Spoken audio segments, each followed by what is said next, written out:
Três coisas que você precisa saber a respeito dessas datas festivas, Natal e Ano Novo.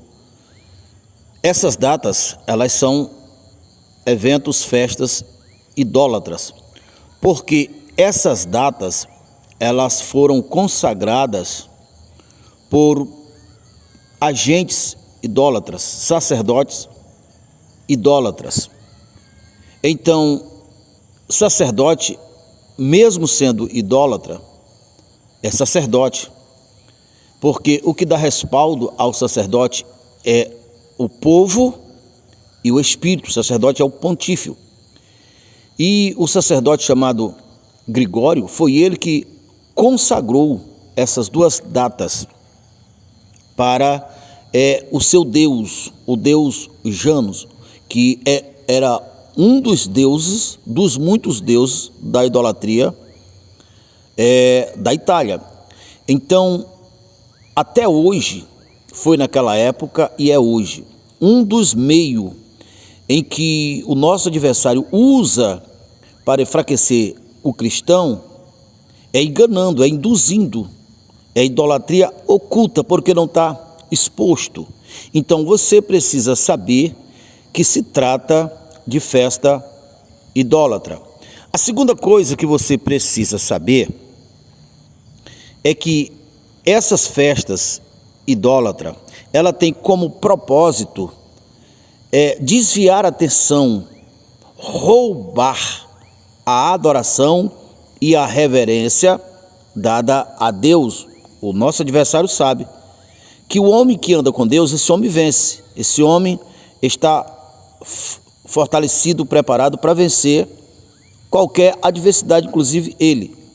Então, ele tira a atenção de algo importantíssimo, porque as festas de Deus estão estabelecidas sempre em memória de grandes vitórias do povo de Deus. Por exemplo, a Páscoa. A Páscoa se deu da grande vitória quando o povo venceu o Egito, quando o povo restaurou a aliança com Deus e Deus tirou o povo para fora dos domínios de Faraó.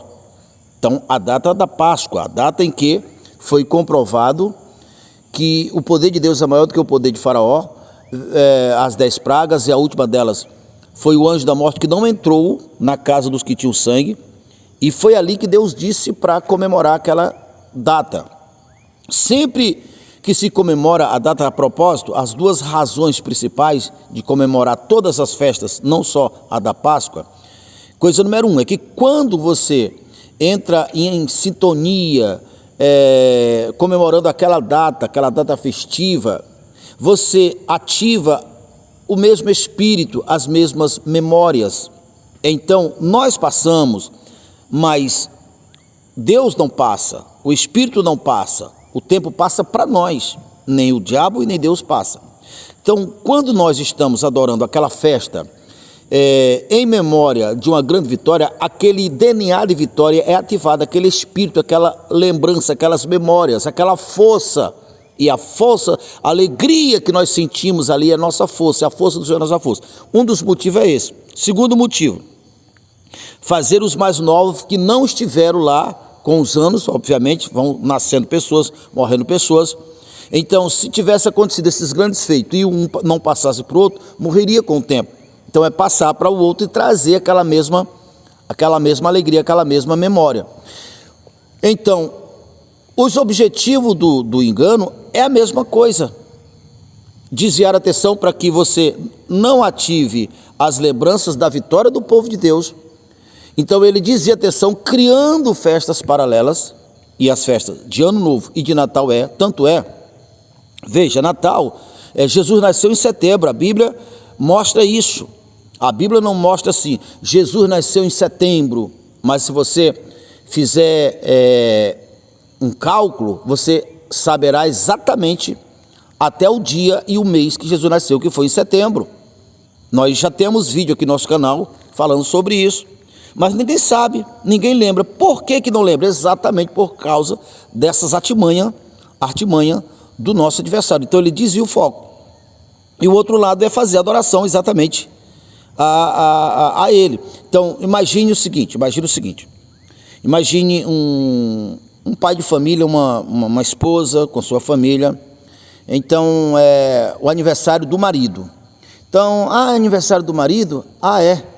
Tá bom, tudo mais. Ou muitas vezes nem lembra, ou seja, não se faz grandes esforços, sabe?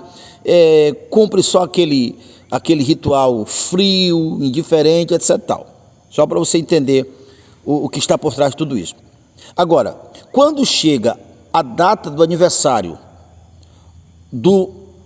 um inimigo do seu marido, ou seja, Deus sempre comparou a igreja, Israel, como a esposa, e o diabo como o adúltero, o amante, e ele, Deus, como o marido.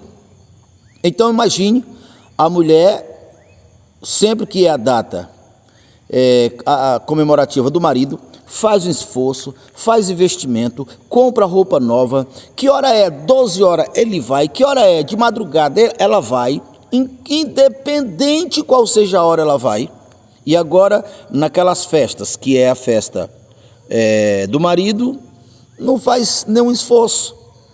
Então, veja que há incoerência, porque uma das formas de nós adorarmos a Deus é com nosso sacrifício, nosso esforço, nosso culto racional e principalmente porque o dinheiro e outras ofertas são oferenda ao Deus. Quando se faz um esforço que não é comum, é uma oferenda. E a terceira coisa é exatamente sobre isso. Você precisa saber que sempre que você manifesta um comportamento que não é comum, você toma atitude que não é comum, e comemorar o Ano Novo e comemorar o Natal, as pessoas fazem no Natal, têm atitudes nobres, corretas, que não é comum durante o ano. Então não faz para Deus, não faz porque aquilo é o seu instinto, faz a adoração e a reverência e a honra, vai exatamente para aquele Deus, que nesse caso aqui é o Deus Jano. E Paulo disse, olha, vocês têm que fugir da idolatria, vocês não podem achar que não há ninguém por trás. O ídolo em si não é nada, ele é morto, muitas vezes é apenas um ser humano, mas por trás tem o espírito maligno que vai receber a adoração. Então você passa o ano inteiro, você não é bonzinho, você não lembra de fazer caridade, você não lembra de mandar, boas mensagens para as pessoas, mas no Natal você faz. Então não vai para Deus essa adoração. A mesma coisa no tocante ao investimento. Você faz um investimento maior, você faz uma boa ação, você compra roupa nova, essa adoração não vai para Deus, ou é para o seu ego e ir lá para o inimigo. A mesma coisa no tocante ao final do ano, é meia-noite. Então essa data foi estabelecida por um sacerdote exclusivamente para adorar, para lembrar desse Deus, adorar esse Deus. E se você gostaria mais de saber sobre essas questões e ainda não é inscrito no nosso canal, que se inscreva no nosso canal, que deixe seu like, seu comentário, clique no sininho. Ao clicar no sininho, clique no todos para ser o primeiro a receber todas as vezes que nós colocarmos um vídeo novo.